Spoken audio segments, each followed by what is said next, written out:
I am joined today with Terry Samuels, the host of, along with his wife, of SEO Spring Training, one of the bigger SEO events of the year, as well as the owner and founder of Salterra Digital Services. I knew it was Salterra. I didn't know the rest. And he's an SEO industry veteran, and I think an actual veteran, if I'm not mistaken, and he specializes in on-page and schema and has been at this a long time. And as usual, the best part about having great guests like this is it means less work for me to do. So, Terry, how's it going? It's going great. Thank you for having me. Appreciate it. I'm glad you could make the time. I know we had to work you in on the schedule there. I guess we'll just start off. Why don't you just give us a little bit of information on you, your background, your origin story, and we'll go from there. Yeah, so I've been doing, Salterra agency is 14 years old this month. The first couple years, we were just kind of under the radar doing more software development type stuff. And then we came out of the woodwork and started doing websites and slowly started getting into the agency life. Not really sure. I kind of got forced into SEO. My first SEO client was charity, a cancer charity. And she's like, "Oh, I'm paying a lot of money for this thing. Can you see what I'm paying for?" And this was when there wasn't much information out there about what it was. So I actually bought a SEO for Dummies book years ago. And I bought another one. I can't remember which one it is. I need to put them up on my bookshelf. But anyways, so I'm a very technical guy because I come from the software development side. So that's the part of SEO that I like, is the code side, the schema side. On page is probably my passion. But and then we started teaching and slowly growing that side of our business. And we did our first SEO Spring Training in 2019. So this is our 5th year. Yeah, I think it more comes from a passion for helping, teaching, giving back to something that I really like. And it's not getting any easier. So, that's one of the things that we do. And I have SEO University, which I teach classes in. And that's another one of my, I really want to do more teaching. I didn't even know you had that, so that's good to know. I'll get a link from that for you later and include that. But so SEO Spring Training, you mentioned that. Like, I've been asked from both of my businesses to make a conference more than once, and I looked into it and I was like, "Fuck that!" Pardon my language. I was like, "That looks like way too much work for somebody like me." So I guess my question is, what motivated you to do an in-person conference, and like, what's some of the good parts and some of the challenges that you have with that? I think the first reason we did it is because we wanted to provide a conference that had just tons of value. We've all been to conferences that, maybe it was okay. It really wasn't anything earth shattering shared. Wasn't maybe really a breaking point to go to the next level. So we really wanted to have an event that would just bring, the right people that were doing the right things and willing to teach that, and not willing to hold back, because it's, there's a bunch of ways to get to the ultimate goal in this business. And, if you only get to a certain part and that's where it ends, then it gets frustrating. So I think that's the biggest thing. I came from a conference, and not 2 weeks after I came from that conference, that particular conference upset me so much that we started our first SEO Spring Training. So, and before we continue, I want to point out that I was at Terry's conference last year, and he gave me one of my favorite moments of the whole year when, at the end of my presentation, he said, he asked the room, has anybody here ever used Legit? And like 90% of the room raised their hand, and that almost got me. So I was like, I was almost the second person to cry that week, that event, not mentioning any names on who the first one was. Exactly. So, yeah, I tend to cry a lot when I talk about my family. So. Yeah, I understand, but that almost got me too. So I get it. So thank you for that. But so I imagine that's a huge undertaking to plan. Like, what are some of the challenges?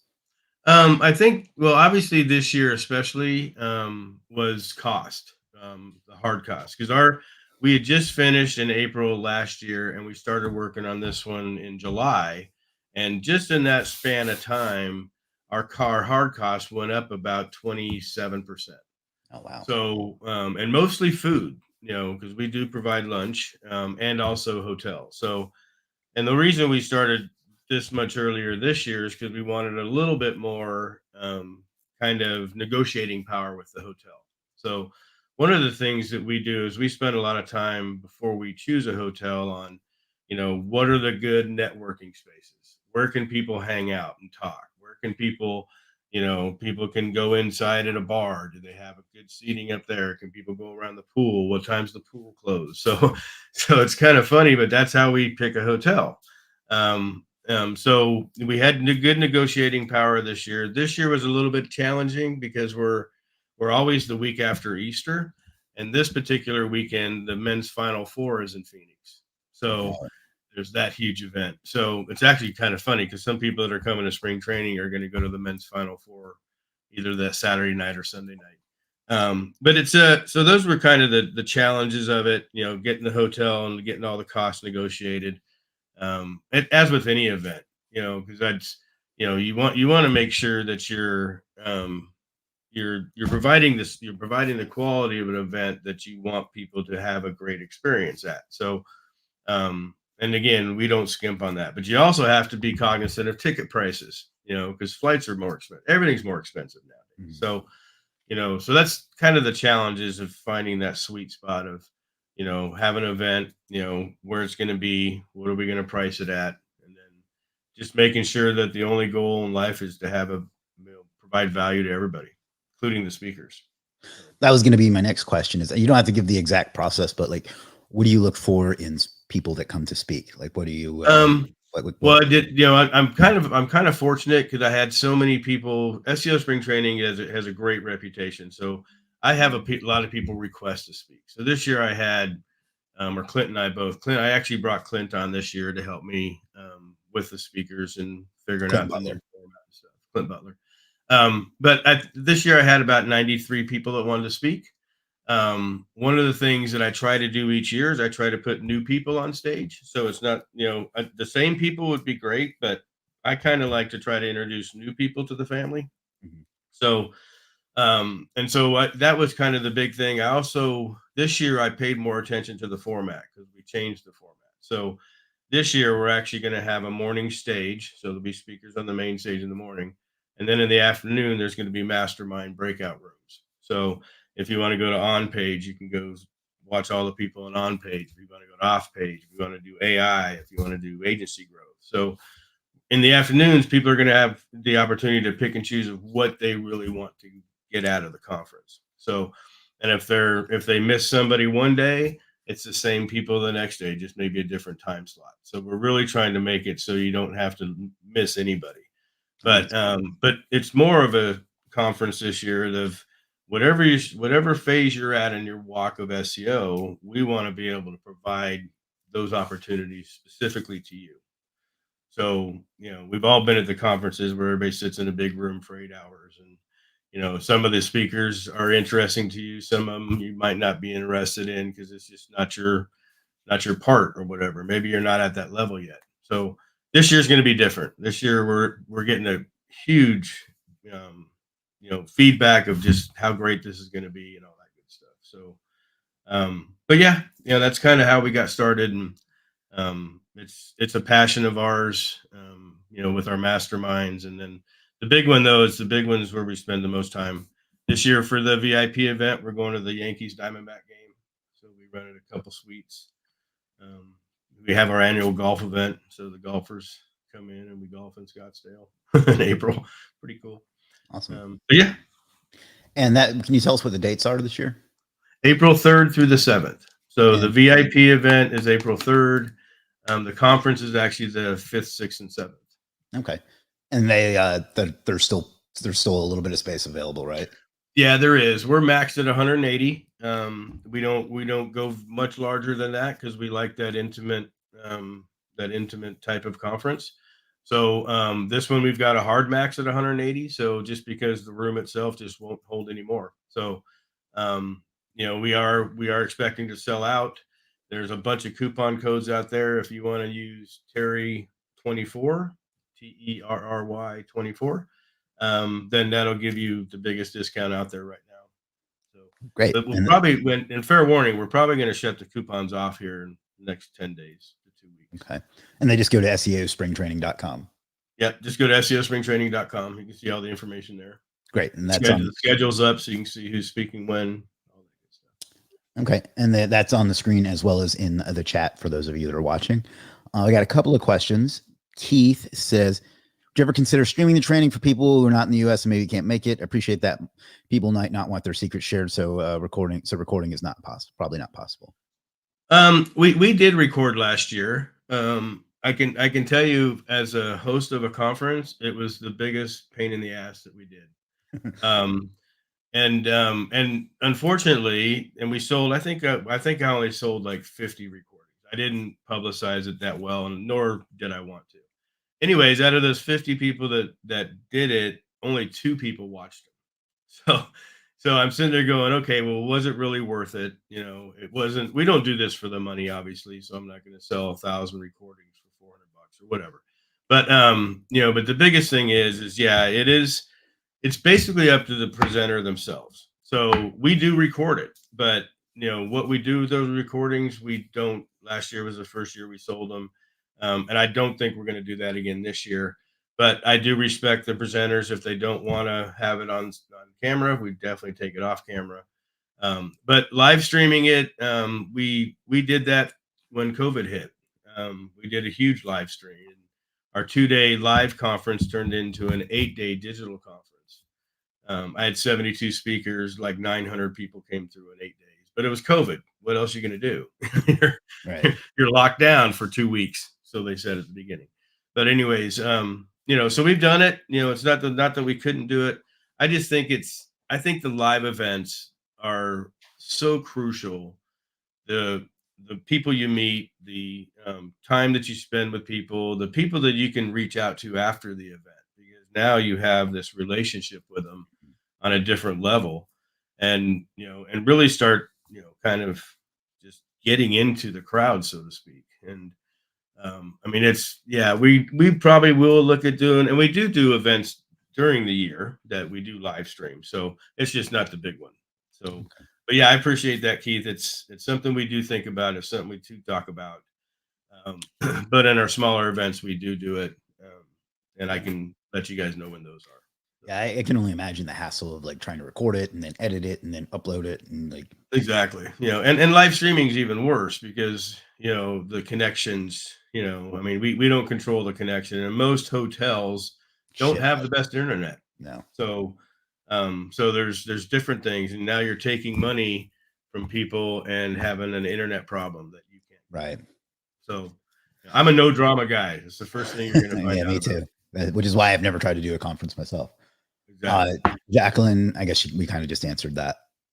So, all right. Well, that's kind of anything else you want to cover about that, or we can go on to.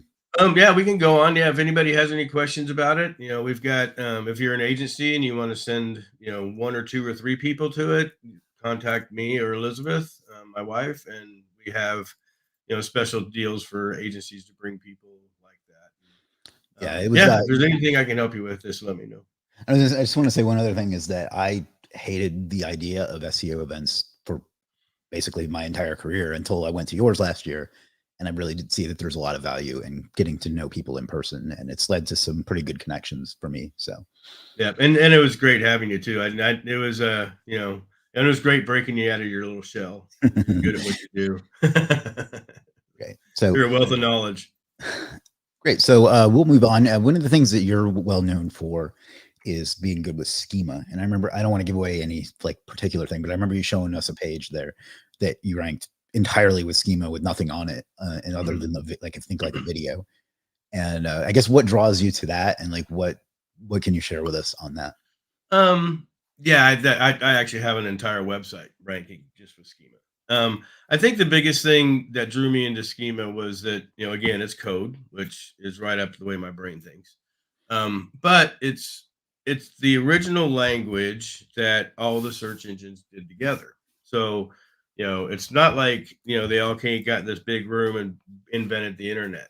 But we do know that the schema code, the JSON code, the way the schema is built, Google can read it, Bing can read it, Yahoo can read it, and Yandex. So And so the biggest thing is okay, we have this schema out there. I think I've been doing it for almost 5 years, but schema is obviously older than that.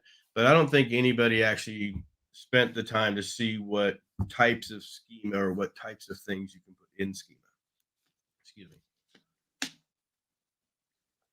me. Scratchy throat. So anyway, so I just started testing it.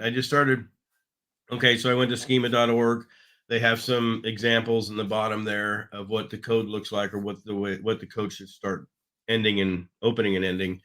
And then you just start playing with what you can put in there. They give you an example of a few different things, but you can put in the founder, you can put in all the information about that person that founded the company. You can put in, all the information about the brand.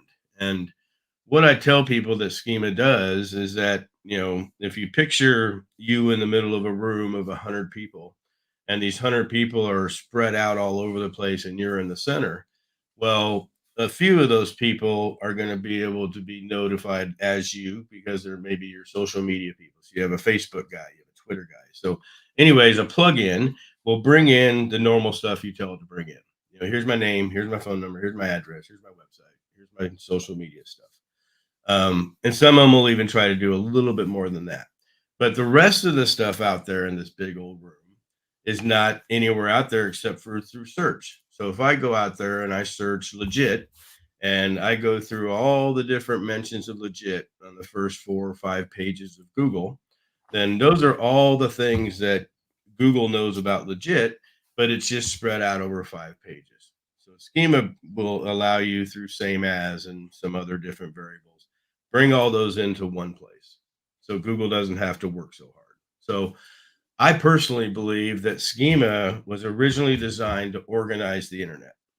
And it's kind of crazy if you think it that way. So, but if every single website was a center point of all the mentions of that website, then don't you think I kind of think the internet would kind of be cleaner, because Google wouldn't have to work so hard and show 100 different results for this brand if this brand only has 5, So again, it's a way to speak a language to Google, Yahoo, and Bing that, number one, the public doesn't see. So you can put a lot of more stuff up there. Misspelled words. I'm very big in the marijuana space. So marijuana is one of the biggest misspelled words on the planet. You put all those misspelled words in the schema, so you can still rank for them. You don't want to kind of spread it around on the public content, because you might kind of look like a stoner. So, or if you have clients that just are so anti-content, oh, we got to remove some of this content. There's too much content, fine. I'll put it up in schema. So I don't argue with people anymore about it. So, but anyways, so there's lots of advantages of schema and the way we do schema and teach schema. I have a bunch of information out there. Just YouTube me or whatever.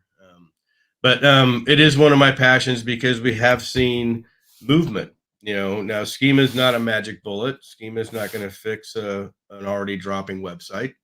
Schema is not going to reverse course if something has already happened and negatively.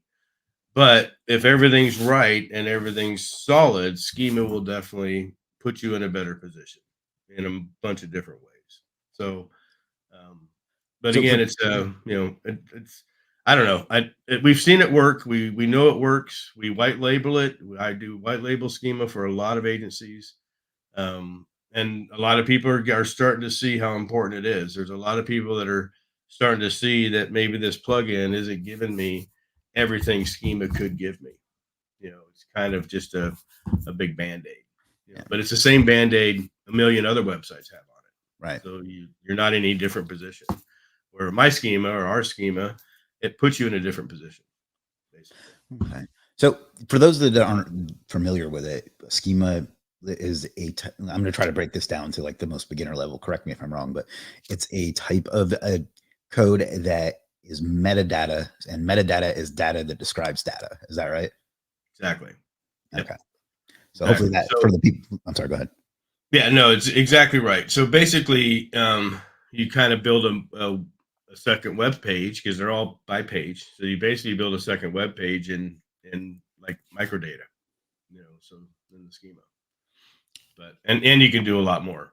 Nice thing about schema is you can do a lot more that you probably wouldn't do on the public side because you get questions from your clients or customers or whatever. So Is there now? There's tons of different types, right? There's organization, there's person, there's blog, there's article, there's all. Yeah, I don't know, hundreds. I don't know how yeah. many, but a lot.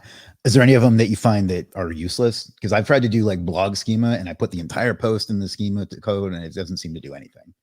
I think the biggest thing. So there's three types of schema, four main schemas. So you have your site wide, which your site wide schema is usually an organization schema, professional service. If you're a plumber website, you can have home and construction business site wide. So that's kind of the first thing is who you are, and that's the site wide. Is it's just a very 50,000 foot level about your brand, who you are. You mentioned your service pages, you mentioned some reviews, all that kind of stuff. And then you get into service schema. Service obviously talks about that specific service, and then you get into local business, if it's a local page.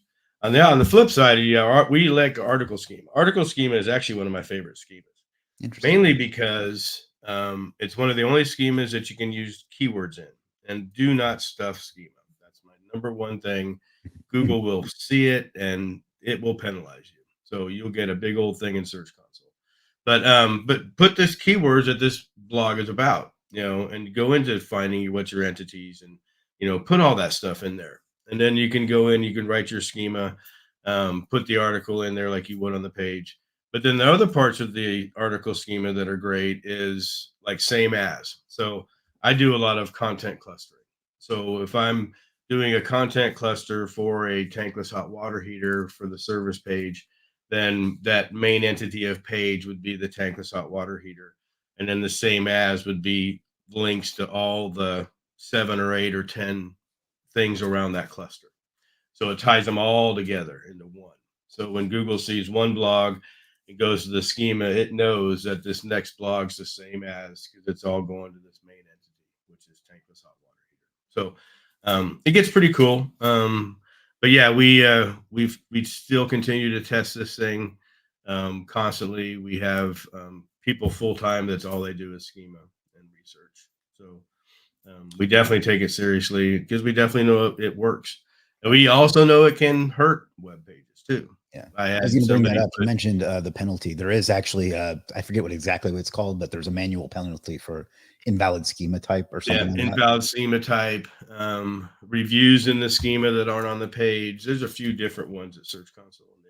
Yeah, I remember that was a thing people tried to do years ago, was get the stars to show up in Google search, which I don't think they do at all anymore. Yeah, it's very few you see, but we still try to put those in schema because, as we know with Google algo updates, a lot of times what's old comes back. Yeah. A lot of people don't realize Google Organics is pretty old code on top of code on top of code. Yeah. Yeah. I I wouldn't want that remember job back as in the day, a a lot of developer. people got penalized for trying to get stars where they shouldn't have them. Exactly, for sure. Yeah. And it's a little off topic, but you make a good point about it being code on top of code on top of code. When I search for stuff now, I have a really hard time finding what I want. And I feel like they've kind of gotten to the point where they have, instead of having this plan from the beginning, which they couldn't have, that they've had to add things on top of thing on top of thing, and they don't really know how to fix it at this point. Exactly, 100%. Yeah. As someone that has built a platform, I understand how that happens, because ideally I Mhm. would like to be able to start the whole thing from scratch and like with everything that we have now. But obviously the real world doesn't work that way. Yeah, So, exactly. My first job offer out of the Navy was a webmaster for PetSmart, and it was basically three platforms on top of each other. And all I wanted to do was one platform, and they wouldn't let me. And I was like, "Well, I'm not your guy." Then. yeah. So, that's not. Yeah. It's not fun to keep putting band-aids on top of band-aids. But Right. I totally get it, but it's not fun doing it. Yeah. I guess that's a good transition. Like, what do you think the future is? Do you think AI has a big part in that? Does that help with schema at all? How does that tie in?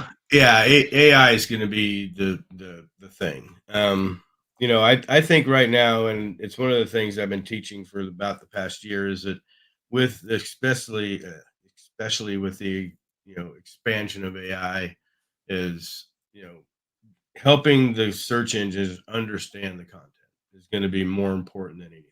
Mhm. So, because there's people out there that are just loading up content just to load content. It's shit content. We know it's shit content, but it's still taking crawl budget away from other people, other Mhm. stuff. So, I'm really hammering siloing websites hard right now. How important that is to make sure your content is what you want your content to do, and not do a web design blog and then have a internal link there to your, email marketing page. If the blog's about web design, make sure your links are about web design. Try to keep that into one little cluster, even your old content. And, that's the only way I think we're all going to compete. I think, crawl budget, I think, just getting crawled is Mhm. going to be a huge thing. So we kind of need to be ready. So when it's our turn, and I think that way, organizing your website is probably going to be more and more important than ever. Isn't it weird that that has to be like advice to give people that to make your site easy for Google to understand? It's literally what our job is. Exactly. Like, But there's sites out there that we call them traffic hogs. Search engine land is one of them. yeah, And you look at their blogs, there's no siloing. They just link out 60 different times in one blog post. All the cardinal rules we don't teach people, or we don't do. But people don't realize that they're there because they're a traffic hog. So yeah. traffic's always going to be king. You can have the worst technical website on the planet. As long as you're getting a million hits a month, you're still going to be at the top. So That's why parasite sites are crushing for affiliate now. As you know, because exactly. Yep. the example I always give is I looked for best boxing gloves a few months back, and like the number one result was Rolling Stone magazine, and then the next one was like Forbes, and that was like Reddit, and like none of those sites are designed for that, but because they have the traffic and I hate saying authority because people think I mean the Moz metric, but Mhm. when I say authority, I mean the way authority is actually designed. They have authority, and that's why they rank. And Exactly. regardless of Yep. doing things right, that can be very demoralizing if you're in like an affiliate type niche. And it can for sure. I think the biggest thing that's more important now than ever is you have to personalize whichever AI tool you're using to that brand, that client. That's what we've been doing with Chat GPT since the beginning, and the content's great because it's writing because we told Chat GPT who this client is, what their specialty, who their competitors are.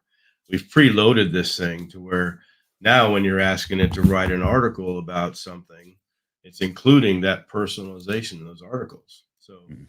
every time we need to write more for that client, we go back to that one client's prompt and we just start going after it again. So, but again, we still haven't found a great tool to automate, loading content, without a human touch. So we're still testing that because we all have some lead gen sites or something that I could load 100 pieces a day or something that's not going to hurt anything.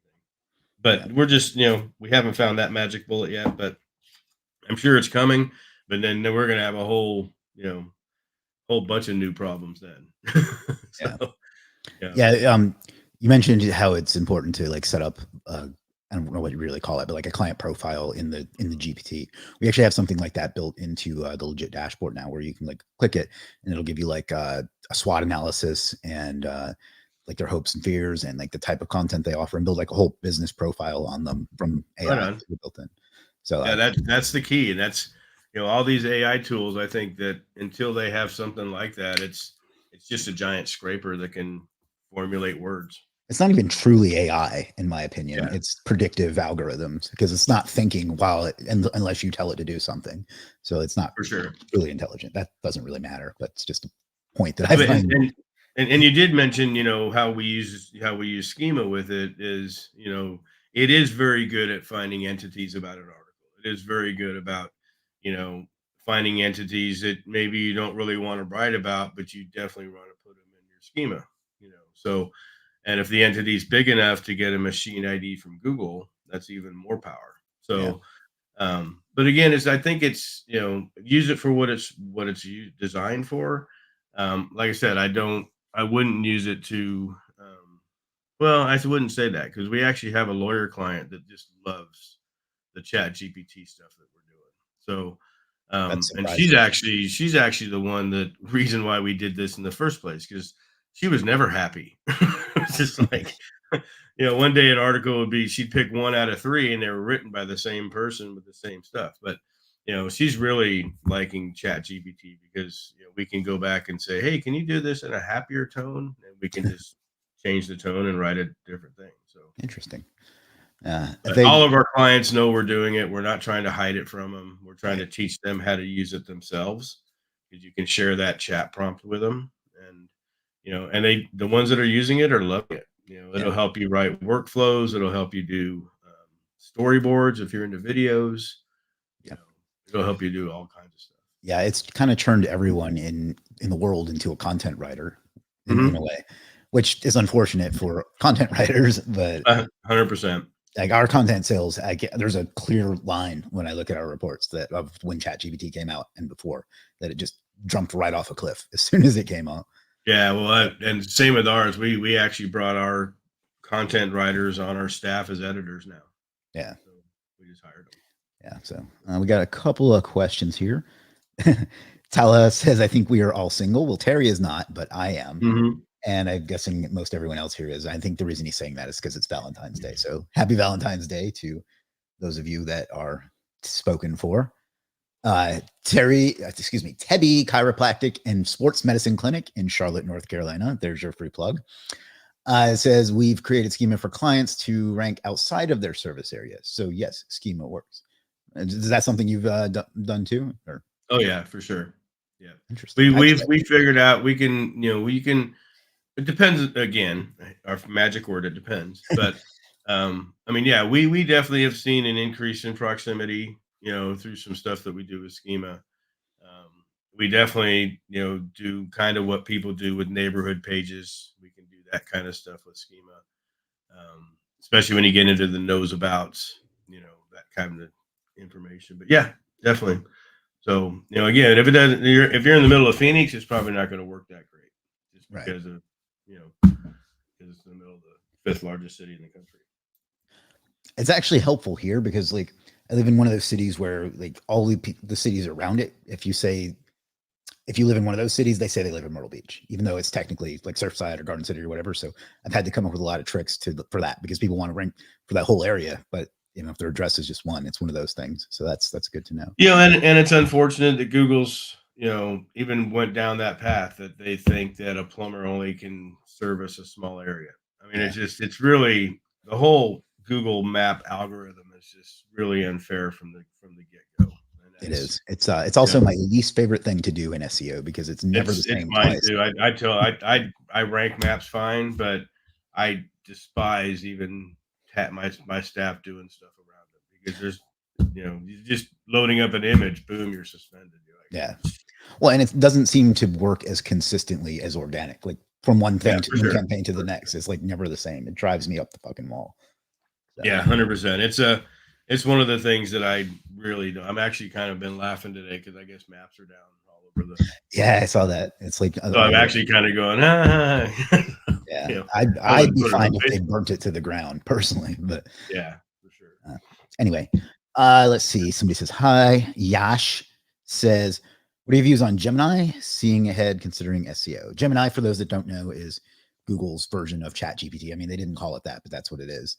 And it came out maybe a week ago or so. I've only briefly played with it myself. I think the interface is a little better, but that's about all the feedback I have on it.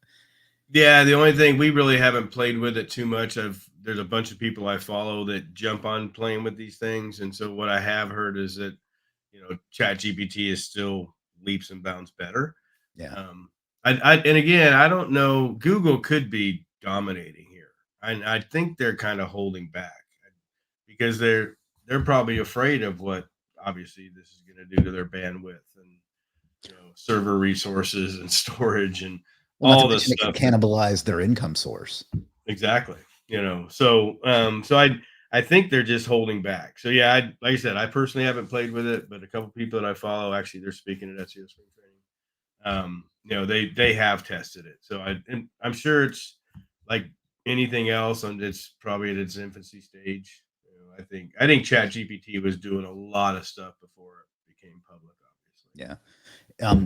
Google has a history of trying to get into things that aren't their thing and sucking at it too.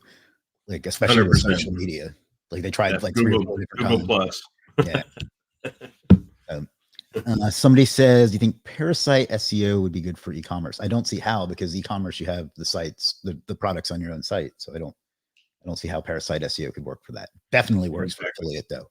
Pretty much any affiliate term you see is going to be that. So, can you tell me, sir, how we rank service area? That's kind of a big question, but I mean, I guess the schema was one of the big parts of that, right? Yeah, I mean, on page, I'm of the belief if your on page is top notch, then you can not only get away with a lot more, but you need to, build less links, so on and so forth. So obviously link building is definitely important, but we don't do it right out of the gate. So we're all about on page, make sure the on page is right, make sure your structure is good. You only have one H1, just the typical SEO rules. And then, make sure you have enough content. I think our standard right now is 1,000 words is the minimum on our pages. So make sure they're interlinked properly. If you use FAQs is becoming more and more important, especially when you go down the entity track. Because remember, here's the big secret. I guess it's not a secret. Most people don't realize that Google can't read. So Google doesn't read left to right, top to bottom like we think, or whatever your language pattern is of how they read. But all Google's looking for is signals. So if your site's about web design and they know that by hopefully your URL, title, description, H1, then it's also going to be looking for other signals. So if maybe your article is about WordPress versus Joomla, so then now those are new signals that Google's going to be looking for. Here's a WordPress signal. Here's a Joomla. Oh, here's a Drupal was mentioned, because that's, again, it's still an entity. So when you start realizing how Google finds stuff and ranks stuff, then you're going to think about content a little bit differently. So the nice thing about using tools like ChatGPT is you can have it write articles that'll include these 5 entities, that'll include these, 10 different variations of this keyword. So, that's where I would start. And being, again, an old HTML, CSS guy, we kind of had to do that manually back in the day. And now it's more, automated. So, but yeah, that's, learn on page, I have a class if you want to take my class. It's not going to start again until May. We're right in the middle of our 3rd one right now. But yeah, just, learn on page, learn how to do content. There's people in Legit, that you can hire that are really good at this stuff. I'm one of Legit's biggest fans, and have been since the beginning. So reach out to me. I'll give you a couple recommendations of who I use on Legit. So, perfect. But yeah. Yeah, so let's just keep on with the questions. Can this be rewatched? Yes, it can. Wherever you're watching right now, you can watch again, or you can watch on YouTube at chrismwalker.tv. I'm new to SEO, and how does schema work? That's kind of what we've been talking about so far. I don't want to really recap the whole thing. I can create maps in service area, but I don't know how we can rank. We kind of just covered that. Robbie says, I know he is an expert in schemas. Okay. So is SEO basically about getting Google to trust the website? That's a good question. Yeah. I mean, that's the whole goal of your website is to be the dominating resource of that space. Once you become a dominating resource of that space, then yeah, Google trusts you. Your site has authority. EAT. That's what all the EAT stuff's about. So, yeah. So yeah, if you want to dominate, then you need to have the most trustworthy. Trustworthy is kind of a weird word, because especially if you're a plumber. I mean, we know how to do this. Here's all our reviews. We can tell you all day long on our website how much you can trust us, but and Google will see that. But I'm more about what'll get the conversion. So yeah, Google trusts the website. I can rank, but if you rank and can't get conversions, then what's the point? Yeah, unless it's just a lawyer who needs the ego of being number one. Exactly. So authority and trust is definitely the ultimate goal of any website. Yeah. So I really hate that Moz used authority as their metric, because now whenever I say authority, people think I mean Moz, and I don't. Yeah. I don't know. It's becoming an authority in the space. Yeah. So if I want to dominate web design, which we're working on, then I'm going to be an authority in every single thing about web design. So, if somebody's coming to me or my site to find out about HTML versus WordPress, I better have an article for that because that is a search term if I want to go after that market. If you're going after a market and you kind of leave out a good portion of that market, then people bail your website and they're going somewhere else. So, but yeah. Yeah. You mentioned that your background is in like coding and stuff. It's interesting because yesterday we had another guy on, Colleen, whose background was as a programmer. And, I have a degree in computer programming too. It's just Mhm. interesting how many people have migrated from that to SEO. And I think part of it is because it's, more rewarding, both just like emotionally, for lack of a better word, but Mhm. financially too. So is Yeah. that kind of what drew you away from it? That and again, it's just finding out how things work. Yeah. My actual first paying SEO client was in penalty, so I had to learn what the hell did that even mean. Yeah. So now you're digging into finding backlinks and all the stuff that as SEOs we need to be doing, but most don't. But that's the kind of thing that intrigued me. Like one of my favorite things to do nowadays is I do a lot of, I call it forensic SEO for a better term, but I like finding out what happened to a website. Yeah. So, and that's like one of my favorite things. I'm doing a big one right now. Big, I call them traffic hogs, but they've lost 50% of their traffic the last year. So, those things are kind of where I really kind of my programmer brain just lives in. Just put on Rush 2112 and dig in. It's an interesting choice. Yeah, it's I think that for whatever reason, having a background in IT really seems to help.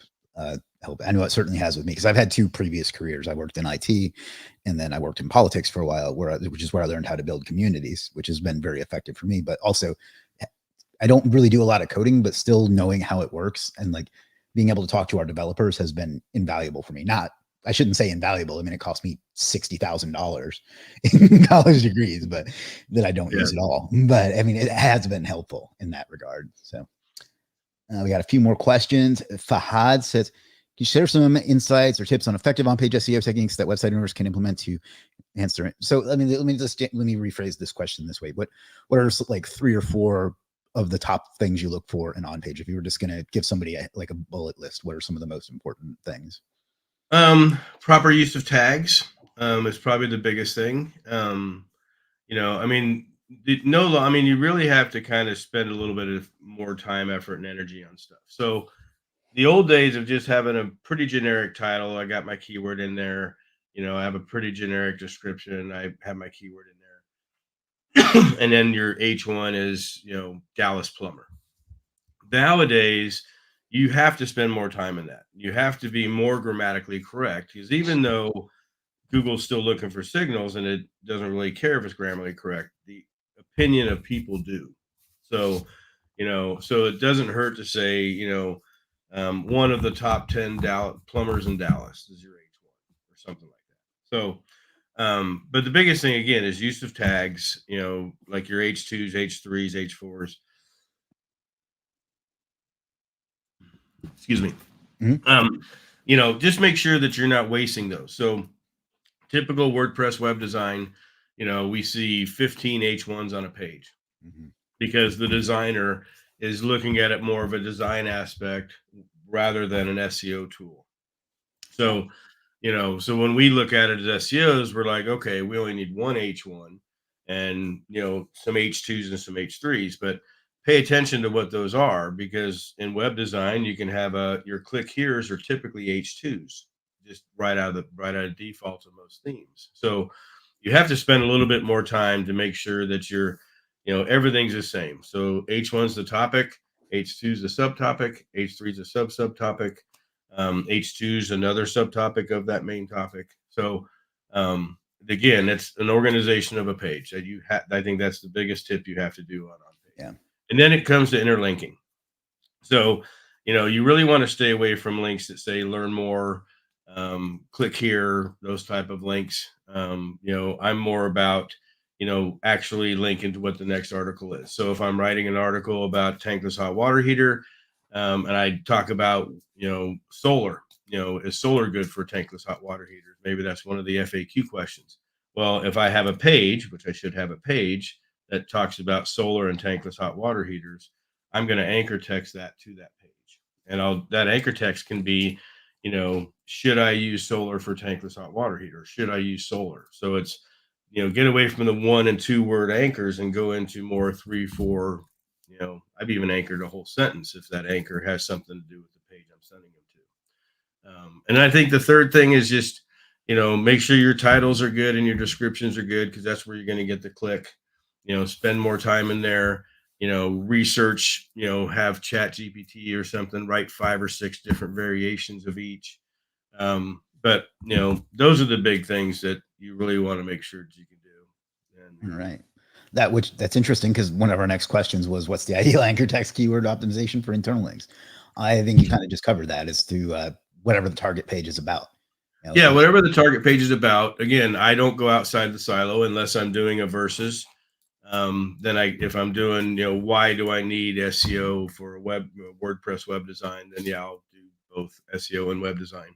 But for the most part, the anchor texts are going to dictate your silo. So, and then there's an argument: should I do an external anchor to a resource page? We do those, and most of those are no follow from our end. Because I really don't want Google leaving my page to go to that page. Right. I'm not doing that anchor for that. So, as far as how many anchors, our typical rule at Salterra is for 1,000 words, we'll have no more than 5 anchors on that So page. 10% or whatever it is. Yeah. So, and that's just, I don't have proof of what the magic number is. I just would rather have a clean page, thinking about more from a consumer. And then in all blogs, we have an author box, and that author box is the same for every single page. One of my favorite internal linking things, like magic tricks, is to go to Google and use the site operator. So yoursite.com, and then the keyword that you're trying to rank for. And then the first result should be the one that you're trying to rank that for that term. And then you just go down to the second one, which is the second most relevant, and then build a contextual exact match anchor up to the first one. And I found that works really well, especially for breaking ties, is what I like to call it. If you're at number 2 and you want to get to number 1, that's like the first thing I recommend to people. So yeah, for sure. We do a lot of stuff with, especially competitor links and stuff in schema, because they're actually an entity. A lot of people don't realize that your competitors are an entity. So it's a signal. So if you're going against neilpatel.com, put that sucker up there as, knows about neilpatel.com in your schema. It ties that entity into your, that's one of your target competitors. So there was a good golden nugget for everyone watching. We have Facebook user says, how do we connect to Terry for your recommendations on Legit and your upcoming course in May? How should people just go to salterrasite.com and just reach out. All right. I'll put it in here. Oh, cool. Make sure I spelled it right. Oh, it said it failed to post. I'll do it. It might be a permissions thing. Salterrasite.com. Yeah, Salterra Site, SITE. No, I typed it wrong. Damn it. Hey, those 2 buttons are right next to each other. I'm a terrible typer. I cheated in keyboarding in college so I could pass. Yeah, I'm the same way. I actually took typing for 3 years and I still can't type. Yeah. That was the class, first in the morning class in high school. So it was for me too, and I was in college and mornings didn't really agree with me. They still don't, but that's another discussion. So is that right? Yep, that's right. Okay. Yeah, so that's a good place so you can get a hold of Terry. Next question is, you need an SEO to help me rank higher. I'm sure after posting that, you'll get more than enough offers. Yeah. Because we are like vultures when it comes to that sort of thing. So exactly. Please just watch it. Just my one big advice is, if you see something, especially in a Facebook group, test it. Find a way to test it. It doesn't cost much money to buy a domain, hosting, throw a 1-page website up there and just test stuff. Yeah. So that's the biggest thing. And most of the audits that I see, 80% of them that I find is on-page problems and problems that either the current company didn't do or isn't doing. So just kind of pay attention. If you got questions, reach out to people like me. YouTube's a valuable resource for, if somebody's got a bunch of videos about something, then they're probably doing something right. Yeah. Or they're a grifter and they just talk Or about they're, that. yeah, exactly. But all right, well, we're almost out of time. If we have any more questions for Terry, please go ahead and put them in. But do you want to just break us through what's going on with SEO Spring Training one more time before we wrap up? Yeah, it's the 3rd to the 7th of April. The 3rd and 4th are pre-event days, and then the 5th, 6th, and 7th, Friday, Saturday, and Sunday is the actual event. The regular general event ends Sunday at lunch, and then Sunday afternoon is what we call the Tech Mastermind. It's probably the funnest part of the event for a lot of people, the techie people, because we go into some, kind of black hat type stuff. But that's always kind of fun. And then, reach out to me if you are an agency and you want to send more than one person. We have specials for that too. So if you do come to spring training, I can guarantee you won't regret it. That's my biggest thing. You mentioned a coupon code earlier. Yeah, Terry 24, TERRY 24. Is that does case matter? Or? I don't think so. Okay, cool. But that's the best coupon. There's a bunch of them out there. I think that's the best one out there. So it should be. It's mine. All right. Well, I think that's going to about do it. The questions seem to have died down. We got one more. How to avoid external linking pitfalls. I mean, I guess the only thing you really need to do is make them no follow, right? Yeah, make them no follow. Just really try to pay attention to don't link to Wikipedia. That's everybody links to Wikipedia. You might as well not link. Yeah. But if there is truly a good authoritative site that talks about what you're talking about, I would rather kind of steal their content and give them kudos and a link from my site to them rather than linking directly to their site. But if you do it, like I said, just no follow it. That way I just don't want Google to leave the crawl. If I only get a half a second, I want them there the whole half a second. Yeah. Also make sure it's not a competitor. Exactly. Yeah. You don't want to push your competitors ranking. So, all right. I think that'll do it. Anything else you want to talk about before we wrap up? No, I just, I thank you for doing this. You're, like I said, you and your group and your platform are one of my favorite things out there. So if you have any questions about how legit is, get a hold of me. I certainly appreciate that. Thank you very much. All right.